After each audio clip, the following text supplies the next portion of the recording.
Hello friends, welcome to my all friends in my new video.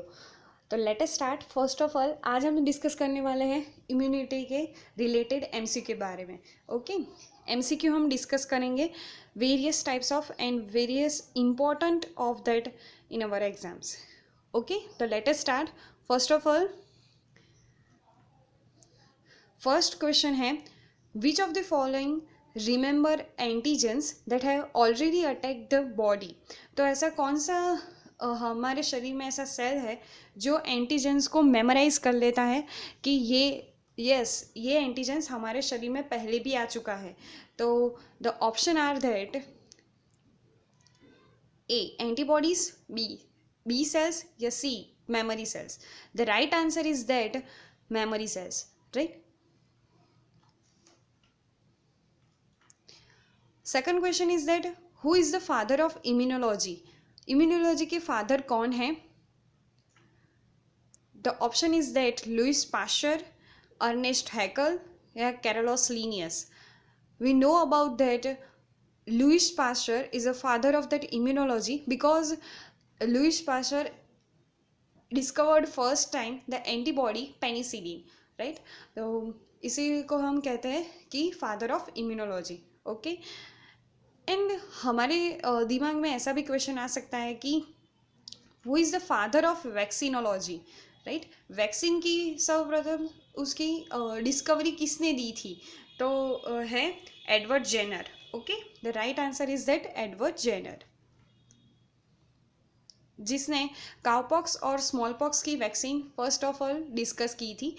Fourth MCQ है हमारा कि hybridoma technology is used to produce. हम hybridoma technology क्यों use करते हैं? तो the option are that interferons, monoclonal antibodies के production के लिए, सी ऑप्शन है एंटीबॉडीज़ के प्रोडक्शन के लिए, और डी ऑप्शन है इम्यून रिस्पॉन्स के लिए. तो right answer is that monoclonal antibodies. We know about that monoclonal antibodies, right. यानी कि हमारे शरीर में जिस टाइप की एंटीबॉडीज़ बनी है, लेकिन किसी के जो हेल्दी नहीं है ऐसे ह्यूमन में इस टाइप के एंटीबॉडीज़ नहीं बनी. तो हाइब्रिडोमा टेक्नोलॉजी से हम इस टाइप की मोनोक्लोनल एंटीबॉडीज़ को जनरेट कर सकते हैं. Okay, which of this produces secret antibodies in the body.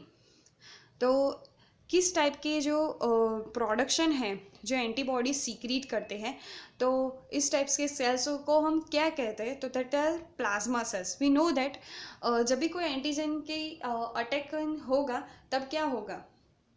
तो हमारे बी सेल्स और टी सेल्स जो लिम्फोसाइट्स यानी कि इम्यून सिस्टम से कनेक्टेड है, तो बी सेल्स जनरेट करेंगे प्लाज्मा सेल्स और प्लाज्मा सेल्स बनाएंगे antibodies in our body. Okay, तो right answer is that B option, plasma cells which are produce and secretes the antibody. हाँ, एंटीबॉडीज कितने type के होते हैं?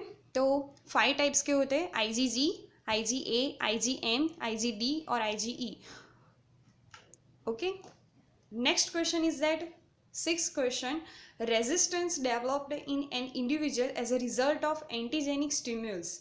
तो ये क्वेश्चन हमें कहता है कि कोई भी रेजिस्टेंस डेवलप करना है हमें एंटीजेंस से स्टिम्यूल करने के लिए, हम खुद हमारे शरीर में ऐसे एंटीजेंस के सामने लड़ने में हमारा शरीर खुद ही इम्यूनिटी बनाता है, तो उसे हम कहते हैं एक्टिव एक्वायर्ड इम्यूनिटी. यानी कि हमारा शरीर ही खुद एंटीबॉडी जनरेट करता है, हमें वैक्सीन थ्रू हमें ये एंटीबॉडी लेनी नहीं पड़ती. तो the right answer is that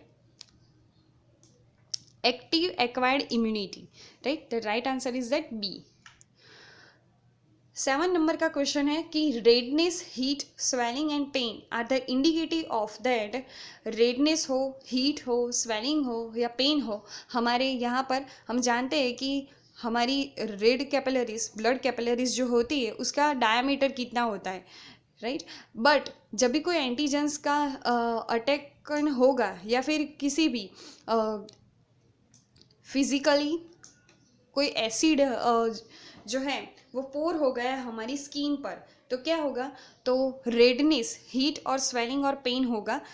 ख़ास तौर पर हीट और रेडनेस ज़्यादा तौर पर हमें दिखने को मिलते हैं, और इस टाइप के जो सिम्टम्स है तो उसे हम क्या कहते हैं, इन्फ्लामेशन, राइट। तो ये याद रखना है आपको, inflammation. What does dieting do? Dieting में क्या होता है? तो dieting reduce the number of killer cells, right. हमारे शरीर में जो किलर सेल्स है ना, उसे डाइटिंग थ्रू हम क्या कर सकते हैं, तो रिड्यूस कर सकते हैं।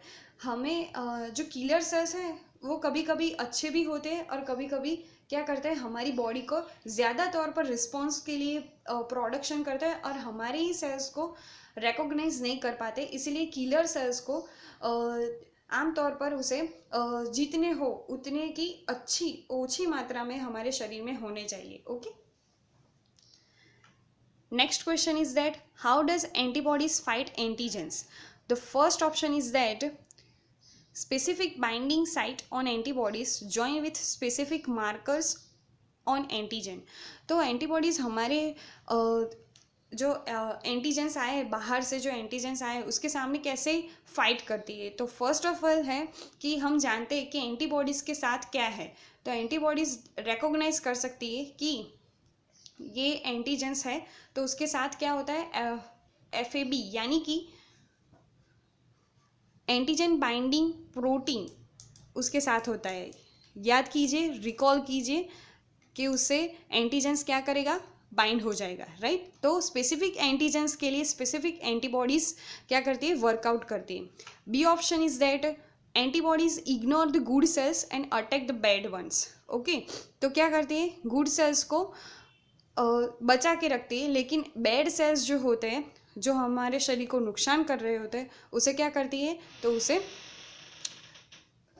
अटैक करती है। Okay, the C option is that antibodies destroy all the cells they come in contact with. Antibodies ये तो नहीं करती destroy all the cells. Okay, तो the right answer is that A और बी ऑप्शन। तो कैसे लड़ती है, तो फर्स्ट ऑफ ऑल एंटीजन से बाइंड होकर उसे किल आउट कर देती है और अटैक भी कर सकती है। ओके, 10 नंबर का क्वेश्चन है कि name the class of MHC which is recognized by the CD4TH cells.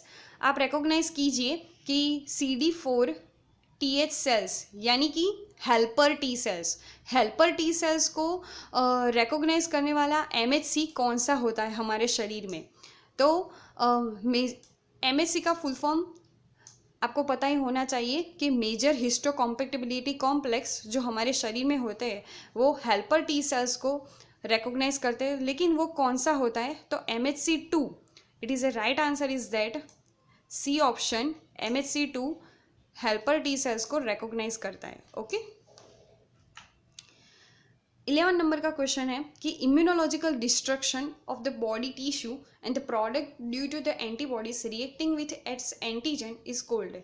यानी कि इम्यूनोलॉजिकल डिस्ट्रक्शन होगा, यानी कि हमारी इम्यूनोलॉजिकल जो भी प्रोसेस है वो क्या कर जाएगी, ख़त्म हो जाएगी, यानी कि उसकी धीमे धीमे उसकी कार्यक्षमता कम हो जाएगी। ओके, और एंटीबॉडीज़ जो है उसकी रिएक्शन से ये सब होता है, तो हम उसे क्या कहते हैं, यानी कि एंटीबॉडीज़ बहुत मात्रा में बन रही है या फिर कम मात्रा में बन रही है, तो इस टाइप के डिसीज़ को हम कहते हैं ऑटो इम्यून डिसीज़, यानी कि AIDS, for example of that AIDS. AIDS में ऐसा ही होता है कि हमारी इम्यूनिटी जो है वो धीरे धीरे कम हो जाती है और साथ ही साथ एंटीबॉडीज़ का रिएक्शन, एंटीबॉडीज़ का प्रोडक्शन भी नहीं होता। ओके, नेक्स्ट क्वेश्चन है कि treatment of snake bite by anti venom it is providing. जो एंटी स्नेक बाइट के अगेंस्ट हम जो ट्रीटमेंट लेते हैं, यानी कि हम एंटी वेनम जो लेते हैं, वो किस टाइप की इम्यूनिटी है, तो the artificial acquired passive immunity, right.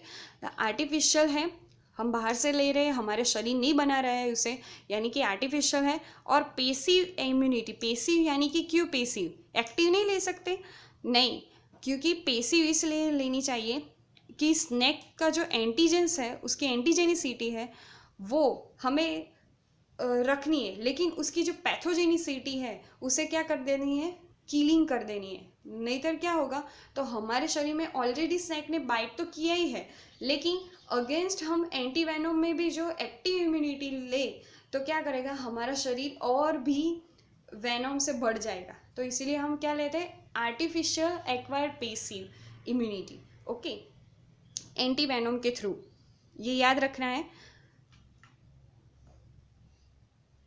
Next question है कि बाइंडिंग द बी वेनम, अगर आपको बी ने काटा तो जब भी एलर्जेंस हमारी एंटीबॉडीज को क्रिएट करेंगे तब मास्ट सेल्स कौन से सब्सटेंस को सीक्रेट करेगा? The option are that vaccine, histamine या bilirubin.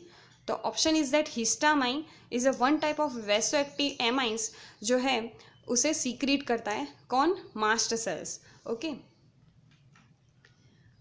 इनेट immunity is provided by, innate immunity को कौन प्रोवाइड करता है? यानी कि innate immunity is provided by that phagocytes.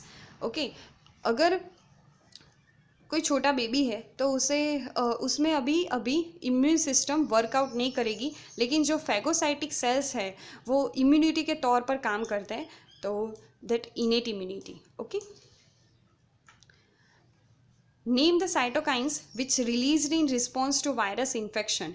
Virus infection हो हमारे शरीर में तो उसके विरुद्ध एंटी वायरल प्रोटीन जो हम कहते हैं इंटरफेरॉन जो हमारे शरीर में उत्पन्न होता है, तो right answer is that interferon.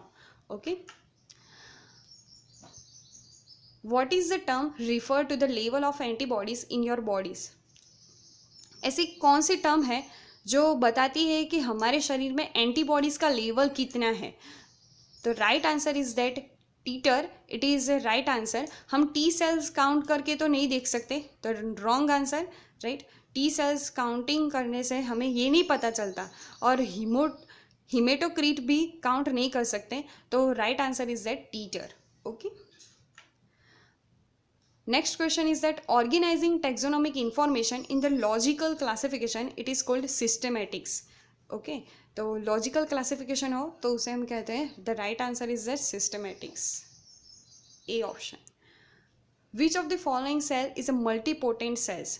तो इनमें से कौन से सेल्स है जो मल्टीपोटेंट है? मल्टीपोटेंट यानी कि बहुत सारे सेल्स बनाते हैं, ओके, और उसकी जो एनर्जी होती है बहुत ज़्यादा होती है, तो right answer is that HSC। Okay,